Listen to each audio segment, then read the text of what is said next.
Bismillahirrahmanirrahim. Assalamualaikum warahmatullahi wabarakatuh. Alhamdulillahi wa kafa. Segala puji hanyalah milik Allah Ta'ala, Rabb yang mencukupkan rezeki bagi seluruh makhluknya. Wassalatu wassalamu ala nabiyyi Mustafa. Salawat beriring salam semoga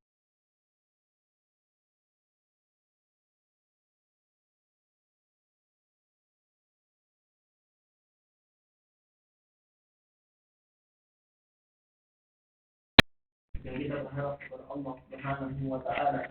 Semoga kita senantiasa dimudahkan dalam mengikuti sunnah-sunnah beliau, dalam mengikuti petunjuk beliau yang lurus, petunjuk beliau yang terang dengan izin Allah Subhanahu wa Ta'ala. Kemudian dengan petunjuk Rasul sallallahu alaihi wasallam kita melihat seolah-olah gelap menjadi terang. Artinya dengan mengikuti beliau sallallahu alaihi wasallam nampak bagi kita mana yang hak, mana yang batil, mana yang halal, mana yang haram, mana itu ketaatan dan mana itu kemaksiatan. Mana juga amalan-amalan yang mendekatkan kita ke surga dan mana di antara amalan-amalan yang akan menjerumuskan kita ke dalam api neraka. Kaum muslim yang dirahmati Allah Subhanahu wa Ta'ala, i'lamu annaman, ketahuilah sesungguhnya siapa yahdillah fala mudhillalah, yang Allah Subhanahu wa Ta'ala berikan ia hidayah, maka tidak akan ada yang mampu menyesatkannya. Contoh ketika Allah Subhanahu wa Ta'ala memberikan hidayah kepada Bilal bin Rabah, walaupun beliau disiksa, diletakkan di atas padang pasir dan di dadanya diletakkan batu yang besar, kemudian beliau dipukuli dengan cemeti, tetapi Bilal bin Rabah tetap mengatakan Allahu Ahad, Allahu Ahad. Sebaliknya, wa may yudlil fala hadiyalah, siapa yang Allah Subhanahu wa Ta'ala sesatkan, maka tidak akan ada yang mampu memberikan hidayah. Kaum muslimin yang dirahmati Allah Subhanahu wa Ta'ala, alhamdulillah kita bersyukur kepada Allah, kita diberikan kesempatan untuk kembali mengaji kitab Qawaid Qur'aniyah, kitab kaidah hidup yang berasal dari Al-Qur'an, yang mana kitab ini ditulis oleh Syekh Umar bin Abdullah Al-Muqbil hafizahullah ta'ala, yang mana dia adalah seorang dosen di Universitas Ummul Qura atau Universitas Qasim, dan beliau hafizahullah ta'ala menulis kitab ini dan juga memberikan penjabaran khamsuna qaidatan qur'aniyatan lin-nafsi wal hayat. Ada 50 kaidah kehidupan yang diambil dari Al-Qur'an, sehingga kaidah-kaidah kehidupan ini insyaallah mampu menjadikan kehidupan kita kehidupan yang lebih bahagia, kehidupan yang lebih terarah, kehidupan yang lebih sesuai dengan pedoman Al-Qur'an, dan insyaallah menjadikan kita lebih tenang dalam menghadapi kehidupan. Kaum muslimin yang dirahmati Allah Subhanahu wa Ta'ala, kalau ada pertanyaan kepada kita, apakah perbedaan antara Abu Bakar dengan Abu Lahab? Kalau persamaannya mungkin banyak. Sama diawali dengan Abu Bakar, Abu Lahab. Persamaan yang lain, sama-sama hidup di zaman Nabi Sallallahu Alaihi Wasallam. Persamaan yang lain, sama-sama berasal dari kabilah atau suku yang mulia, suku yang terpandang. Persamaan yang lain, sama-sama memiliki ikatan dengan Rasul Sallallahu Alaihi Wasallam. Lalu perbedaannya apa? Perbedaannya adalah Abu Bakar mengikuti wahyu, sedangkan Abu Lahab mengikuti hawa nafsu. Maka inilah yang kita akan pelajari bersama kaidah Al-Quran yang ke-14 yang berjudul jangan ikuti hawa nafsu. Dan kaum muslimin yang dirahmati Allah Subhanahu wa Ta'ala, kaidah ini merupakan kaidah yang sangat-sangat menghibur kita, khususnya para dai, khususnya para pegiat media dakwah. Apabila mereka sudah menyampaikan dakwah dengan cara yang lembut, dengan cara yang halus, dengan cara yang mudah dipahami, namun ada sebagian orang yang tidak mengikuti petunjuk-petunjuk ini atau tidak mengikuti dakwah ini, maka ketahuilah sesungguhnya sudah selesai. Kita telah menyampaikan dakwah dengan cara yang baik, kita juga telah menyajikan dengan cara yang mudah dipahami. Bahkan dari rumah pun kita mengakses dakwah ini. Apabila ternyata kita sudah berusaha, namun sebagian orang tidak mau mendengarkan dakwah kita, maka janganlah khawatir, insya Allah tugas kita sudah selesai. Maka tinggal kita serahkan semuanya kepada Allah Subhanahu wa Ta'ala. Karena hak memberikan hidayah hanya hak Allah Subhanahu wa Ta'ala. Itu berkaitan dengan hidayah taufik. Adapun hidayah irsyad, yaitu memberikan pengarahan, itu kita bisa melakukannya. Maka kaum muslimin dirahmati Allah Ta'ala, Allah pun menghibur Rasul Sallallahu Alaihi Wasallam dengan kaidah ini. Itu kaidah yang ke-14. Jangan ikuti hawa nafsu. Ketika Allah Subhanahu wa Ta'ala berfirman, "Fa in lam yastajibu laka fa'lam annama yattabi'una ahwa'ahum." Wahai Nabi Muhammad, kata Allah Subhanahu wa Ta'ala, kalau ternyata mereka tidak mau menjawab seruanmu, tidak mau menjawab dakwahmu yang lembut, maka ketahuilah, ya, sudah selesai. Ya. Dan sesungguhnya mereka yang tidak mau menerima dakwahmu adalah orang-orang yang lebih mengedepankan hawa nafsunya, yang lebih mengikuti hawa nafsunya daripada hati nurani. Kamu cuma dirahmati Allah Subhanahu wa Ta'ala, ingat kaidah ini, fa in lam yastajibu laka fa'lam annama yattabi'una ahwa'ahum. Apabila mereka tidak mengikuti seruanmu, tidak mengikuti dakwahmu, maka ketahuilah, ya, mereka itulah orang-orang yang lebih mengedepankan hawa nafsu. Kaum muslim yang dirahmati Allah Subhanahu wa Ta'ala, kalau kita melihat orang-orang yang dia mengikuti wahyu dalam kebaikan dan dia mampu menaklukkan hawa nafsunya, maka tempat kembali adalah surga. Sebagaimana Allah Subhanahu wa Ta'ala menjelaskan di dalam Al-Qur'an surat An-Nazi'at ayat yang ke-40 sampai 41. Wa amma man khafa maqama rabbih wa nahaa an-nafsa 'anil hawa fa innal jannata hiyal ma'wa. Wa amma, dan adapun, man khafa maqama rabbih, yang ia takut dan benar-benar memposisikan Allah Subhanahu wa Ta'ala dengan memuliakan kedudukannya. Kemudian selanjutnya wa nahaa nafsa 'anil hawa. Hal itu dibuktikan, takutnya kepada Allah dibuktikan dengan cara menahan hawa nafsunya, menahan setiap keinginan buruknya. Apa kata Allah Subhanahu wa Ta'ala? Fa innal jannata hiyal ma'wa. Maka sesungguhnya tempat kembalinya kelak ada di surga. Jadi siapa yang takut kepada Allah Subhanahu wa Ta'ala, menghormati kedudukan Allah Subhanahu wa Ta'ala yang Maha menyaksikan, yang Maha mengetahui mana yang lahir, mana yang batin, yang mana Allah Subhanahu wa Ta'ala mengetahui mana yang nampak, mana yang rahasia. Kemudian dia menahan dirinya dari keinginan-keinginan buruk, dia menahan hawa nafsunya, maka tempat kembali adalah surga. Sebutkan dalam surat An-Nazi'at ayat 40 ayat 41. Jadi orang-orang yang mampu menahan hawa nafsunya, tempat kembalinya surga. Sebaliknya, orang-orang yang dia sombong dan lebih mengedepankan hawa nafsunya, maka tidak ada tempat baginya di surga. Sebagaimana Rasul Sallallahu Alaihi Wasallam bersabda, la yadkhulul jannata, tidak akan pernah masuk ke dalam surga. Padahal kita tahu surga itu luasnya seluas langit dan bumi. Tidak akan masuk surga kata Rasul. Tidak ada tempat baginya di surga. Siapa? Man kana fi qalbihi mithqala dzarratin minal kibr, yaitu orang yang di dalam hatinya masih terdapat kesombongan walaupun sekecil darah.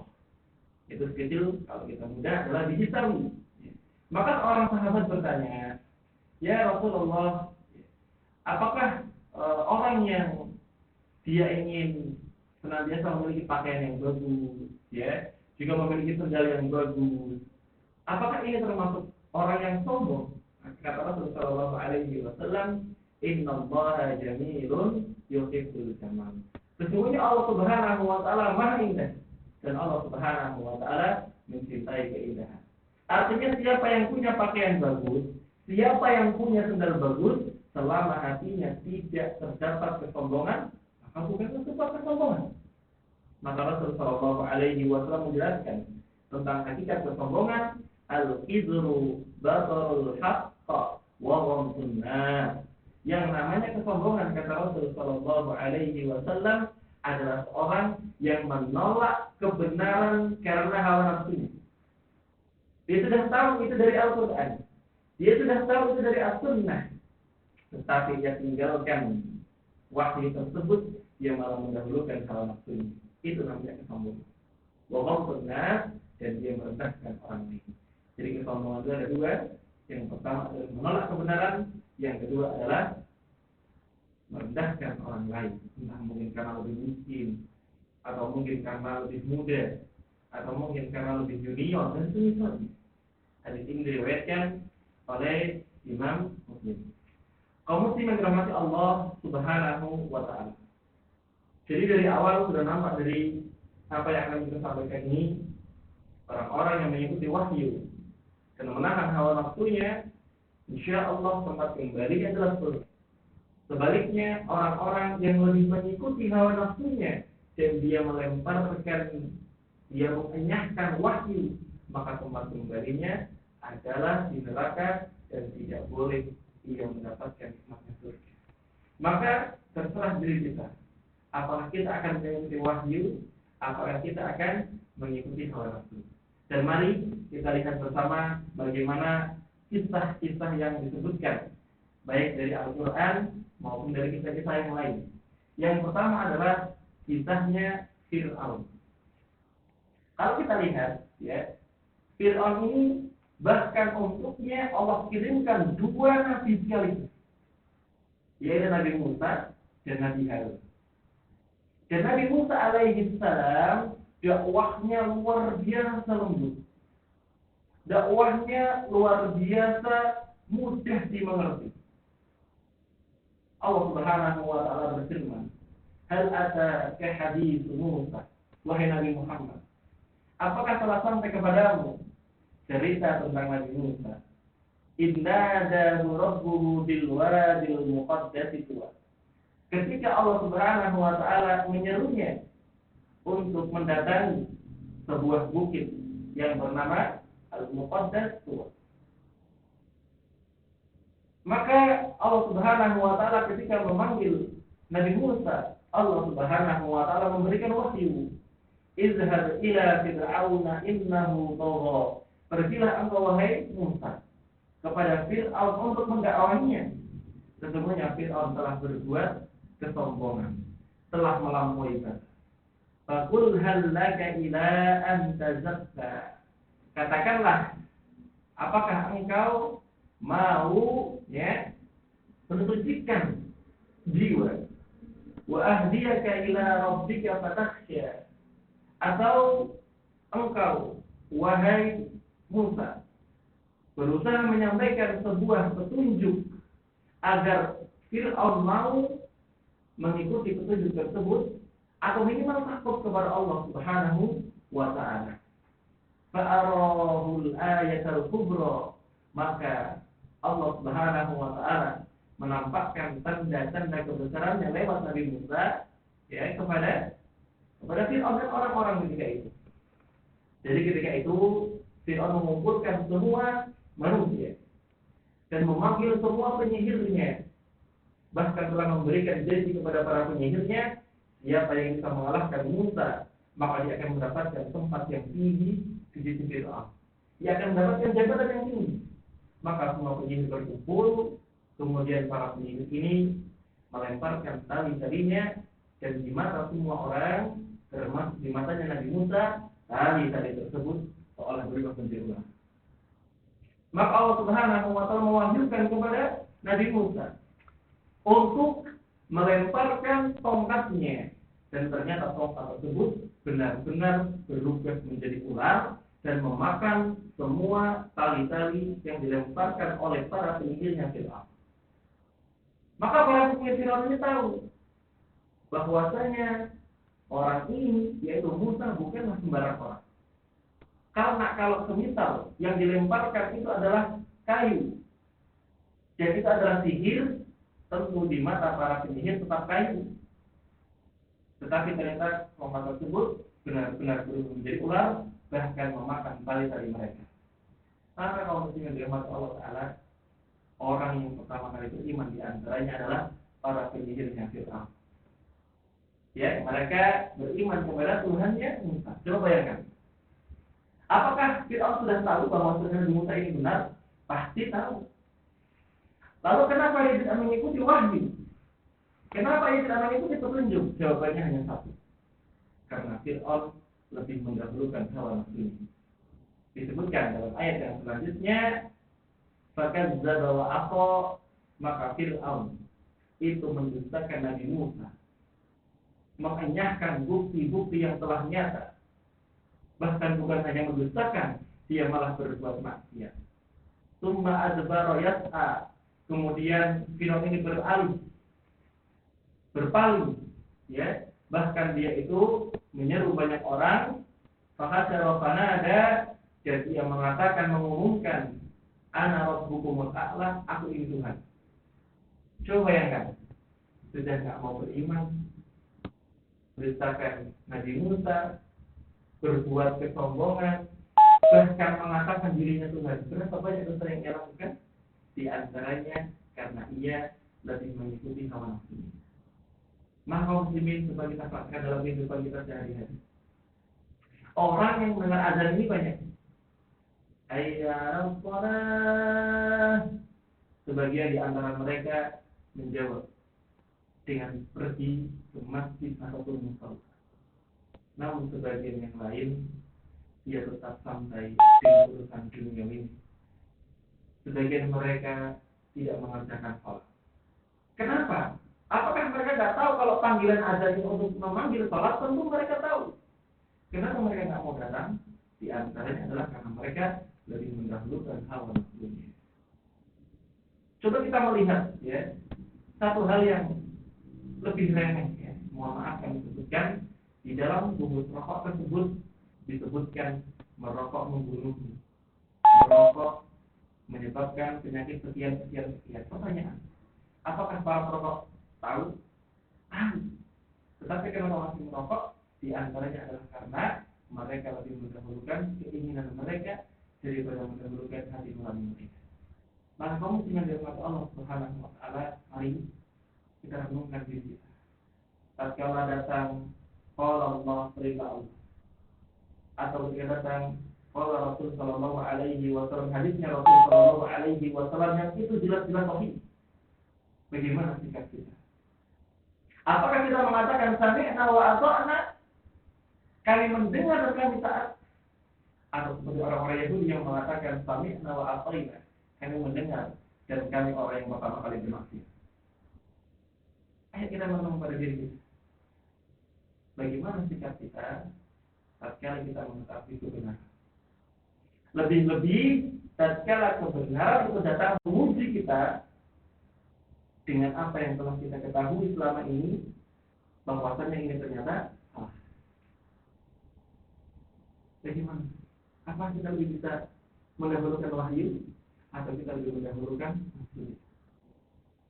Tinggal kita pilih. Kalau kita mendahulukan wahyu, insya Allah kembali ke surga. Tapi kalau kita mendahulukan nafsu kita, na'udzubillah min dzalik, kita terancam akan dilemparkan ke dalam api neraka. Kemudian kaum muslim yang dirahmati oleh Allah Subhanahu wa Ta'ala, di antara kisah yang lain yang perlu kita juga bahas dalam kesempatan yang baik ini adalah bagaimana orang-orang Yahudi dan orang-orang Nasrani itu mereka mengetahui siapa yang akan diutus sebagai nabi terakhir. Mereka mengetahui namanya, mereka mengetahui perawakannya, mereka mengetahui adat kebiasaannya, ya. Bahkan mereka mengetahui nabi yang akan terakhir datang, yaitu adalah sebagai nabi akhir zaman. Mereka lebih mengenal nabi tersebut daripada mereka membunuh anak-anak mereka. Sebagaimana Allah Subhanahu wa taala berfirman di dalam Quran surat Al-Baqarah ayat 146, "Alladzina atainahumul kitaba ya'rifunahu kama ya'rifuna abna'ahum." Orang-orang yang kami, kata Allah, berikan kitab kepada mereka, yaitu orang-orang Yahudi dan orang-orang Nasrani, mereka mengetahui hakikat siapa nabi tersebut, mengetahui Nabi Muhammad kama ya'rifuna abna'ahum, sebagaimana mereka mengetahui anak-anak mereka. Wa inna fariqam minhum la yaktumuna al-haqqa wa hum ya'lamun. Dan tetapi sebagian di antara mereka, sebagian banyaknya, menutupi kebenaran, padahal mereka mengetahui, namun mereka lebih mengikuti hawa nafsunya. Orang-orang Yahudi, mereka tahu Nabi terakhir akan datang di kota Yathrib, di Madinah. Maka mereka berpindah banyak tinggal di Madinah. Tetapi ternyata ketika yang keluar, yang diutus sebagai nabi bukan orang Yahudi, tetapi ternyata orang Arab, maka mereka pertama kali menolak. Kenapa demikian? Apakah karena mereka tidak tahu? Mereka orang yang sangat tahu, tetapi mereka lebih mengikuti hawa nafsu. Maka kaum muslimin dirahmati Allah Subhanahu wa taala, berperang melawan hawa nafsu ini merupakan perang yang dahsyat. Merupakan perang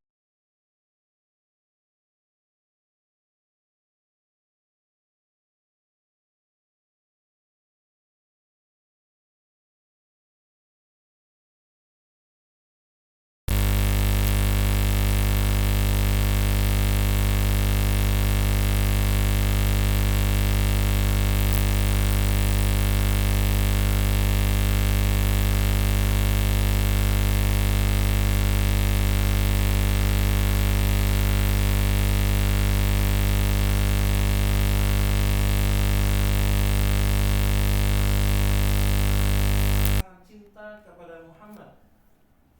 Bahkan tatkala Muhammad ini lahir, Abu Lahab sampai melepaskan budaknya, membebaskan budaknya sebagai tanda syukur dan terima kasih terlahir keponakannya. Namun apa yang terjadi? Tatkala Nabi Muhammad sallallahu alaihi wasallam mendapatkan wahyu dari Allah Subhanahu wa taala untuk mendakwahkan Islam secara terang-terangan, dan Rasul sallallahu alaihi wasallam naik ke atas sebuah bukit atau sebuah gunung kecil, maka Rasul sallallahu alaihi wasallam memanggil, "Ya Sobahah, ya Sobahah." Qal fajtama'at ilaihi Quraisyun faqalu ma laka, faqala ara'aytum law akhbartukum annal aduwa musabbihukum aw mumassyikum amma kuntum tusaddiquni. Wahai orang-orang Quraisy, datanglah kemari ke Bukit Sofa. Maka orang-orang Quraisy datang. Tatkala orang-orang Quraisy datang dan mengatakan, "Ya Muhammad, kenapa engkau mengumpulkan kami?" Maka Rasulullah sallallahu alaihi wasallam mengatakan, "Andai saja aku menyampaikan kepada kalian bahwasanya ada musuh yang akan datang di pagi atau di sore hari, apakah kalian akan membenarkan perkataanku?" Apa kira-kira jawaban mereka? "Ya, kami percaya, karena engkau adalah seorang yang tidak pernah berdusta." Maka Rasulullah sallallahu alaihi wasallam mengatakan, "Inni nadhirun lakum baina yaday adabin syadid." Sesungguhnya aku mengabarkan kepada kalian akan ada azab yang sangat pedih bagi orang-orang yang tidak mau menerima dakwah Islam. Maka kaum muslimin dirahmati Allah taala, Abu Lahab dengan gagah, dengan sombongnya, dengan congaknya mengatakan, "Alihada jama'tana." Wahai Muhammad, apakah cuma untuk urusan ini engkau mengumpulkan kami? Maka Allah Subhanahu wa taala menurunkan ayat, "Tabbat yada abi lahabin wa tab." Sungguh telah binasa kedua tangan Abi Lahab. Jadi kaum muslimin dirahmati Allah taala, apakah Abu Lahab ini tidak tahu tentang kejujuran Muhammad? Tentu sangat tahu. Bahkan Abu Lahab sendiri orang yang sangat mencintai Muhammad. Tetapi ternyata ketika wahyu turun, ketika Rasul Shallallahu Alaihi Wasallam menyampaikan ajaran yang hak, yang nampak nyata, ternyata Abu Lahab menjadi orang yang pertama kali diantaranya menolak dakwah tersebut, bahkan mengancam Rasul dengan kata, celaka kamu wahai Muhammad. Apakah cuma untuk urusan ini kamu mengumpulkan kami? Maka Allah Subhanahu wa taala langsung menurunkan ayat tabbat yada abi lahabin wa tab. Kamu yang celaka. Kamu Abu Lahab yang celaka, bukan Nabi Muhammad. Kaum muslimin dirahmati Allah taala, kaidah Quran yang ke-14 adalah kaidah Quran yang menghibur kita bahwasanya andai kata kita mengikuti wahyu, insya Allah kita akan selamat di dunia dan akan selamat di akhirat. Sebaliknya, tatkala kita mengikuti hawa nafsu, maka kita akan celaka di dunia, lebih-lebih celaka di akhirat. Kita berharap kepada Allah Subhanahu wa taala dengan doa kita, Allahumma arinal haqqa haqqa warzuqna tiba'ah ya Allah. Tampakkanlah kepada kami yang hak, yang betul itu betul, dan berikanlah kami rezeki untuk bisa mengikutinya. Jangan sampai kita hanya tahu itu kebenaran, tapi kita nggak mengikutinya. Wa arinal batila batila warzuqna ijtinabah, dan kami mohon ya Allah, tampakkan kepada kami mana yang batil itu batil, dan setelah Engkau tampakkan kepada kami yang batil itu yang mana, tolong ya Allah berikanlah kami rezeki agar kami bisa menjauhi kebatilan tersebut. Kita berharap kepada Allah Subhanahu wa taala, semoga doa kita ihdinas siratal mustaqim ya Allah, tunjukkan kami jalan yang lurus, bimbing kami jalan yang lurus, yaitu adalah jalan Islam. Semoga kita bisa istiqomah di atas agama Islam, dan semoga kita bisa istiqomah di atas ajaran Rasul Sallallahu Alaihi Wasallam dimanapun dan kapanpun kita berada. Dan kita berharap kepada Allah Subhanahu Wa Taala, dengan keistiqomahan kita tersebut, Allah Subhanahu Wa Taala menjadikan akhir hidup kita adalah akhir hidup yang husnul khatimah, yang ucapan terakhir kita adalah kalimat la ilaha illallah, karena Rasul Sallallahu Alaihi Wasallam bersabda, man kana akhiru kalamihi la ilaha illallah dakhala al-jannah. Siapa yang ucapan terakhirnya sebelum meninggal adalah kalimat la ilaha illallah, maka wajib baginya masuk surga. Semoga Allah Subhanahu wa taala memberikan kita istiqomah di atas hidayah, mengakhirkan hidup kita dengan husnul khatimah, ucapan terakhirnya la ilaha illallah, dan sebagaimana Allah Subhanahu wa taala kumpulkan kita di dunia dalam ukhuwah imaniyah, ukhuwah islamiyah, Allah Subhanahu wa taala juga kumpulkan kelak kita di surganya. Amin ya rabbal alamin. Wa sallallahu ala nabiyyina Muhammadin wa ala alihi wa sahbihi wa sallim ajma'in. Walhamdulillahi rabbil alamin. Assalamualaikum warahmatullahi wabarakatuh.